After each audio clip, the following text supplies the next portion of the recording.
Hi everyone, Patricia Worby, Alchemy Therapies, myemotionalaudit.com, and Emotional Masterclass, all ongoing as we speak. In fact, I've just launched my Thrive program this morning, which is looking really good, which is my introductory program to kind of mind-body connection, why emotions are so important, how they change our physiology, etc. So if you're wanting to join in, it's not too late. There's 3 modules, they're pre-recorded, and then a live session with me and the other people on the course to answer questions and interact and share your experience. So starts today. I'll leave the sign up link in the description below. But my talk really wasn't going to be about that today. It was going to be just a little update on some of the things that I've been reading about recently.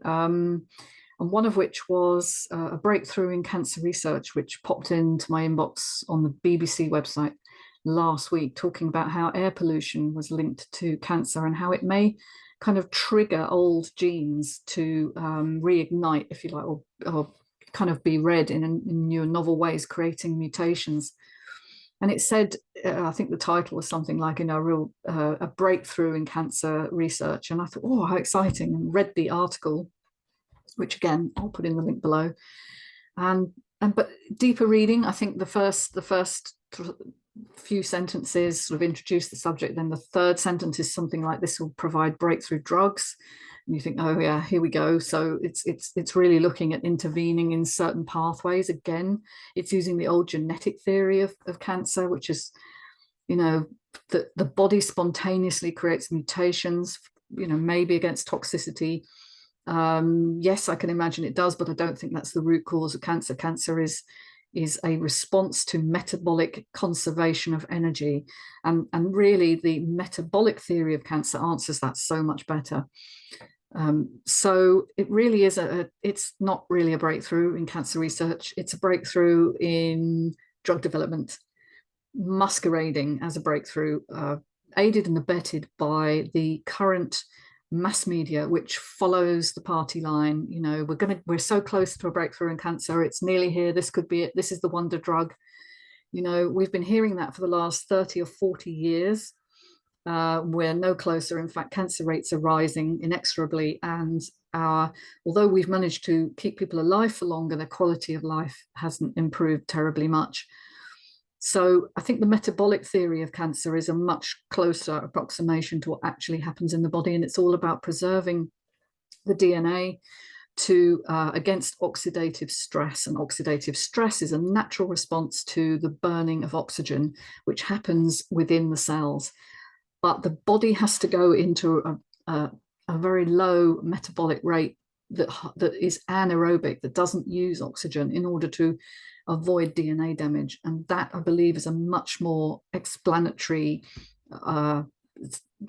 reason for why the body would suddenly change into producing tumors, reproducing cells at this uncontrolled rate.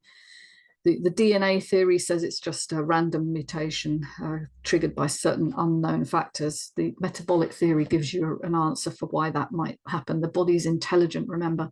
There's no reason for it to do something that would ultimately kill itself, unless it was trying to preserve the genetic material, which I think is what's going on. This is also known as the Warburg theory, but it's been updated by many, many people, and it kind of really explains metastasis, the process by which cancer cells then go throughout the body and create tumors in other places.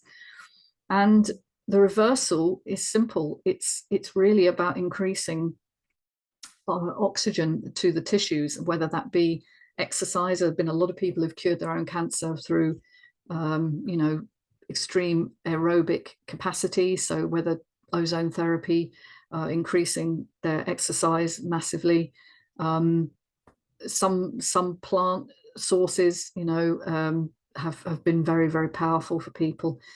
But of course, it's a great struggle, and I'm not saying by any means that it's easy to overcome cancer. I myself have had a form of skin cancer, so but understanding that you have to change the internal milieu, the way that the cells are functioning, rather than it's just blasting the tumor, which will kill the tumor, but doesn't change the internal conditions, which is what's causing the cancer. So I just thought I'd give you my view on that particular article, because I think it's more of the same stuff that we keep hearing, and the real breakthroughs are happening behind the scenes, folks. They're not in the mass media. You have to search them out, find them, and apply some of the ideas therein. Improving your diet, obviously, improving aerobic exercise. Clean air is really important. It's no good if you go running around the roads, for instance. That's going to be full of pollution. Getting into high oxygen environments. A forest, is a high oxygen environment. So actually changing your internal systems is far more likely to help you in overcoming cancer. So that's all for today. I just wanted to highlight that. And this is short and sweet, but there you go. And if anybody's interested in learning more about the mind and body connection and how the body really works, then do get in touch. Take it easy. Bye for now.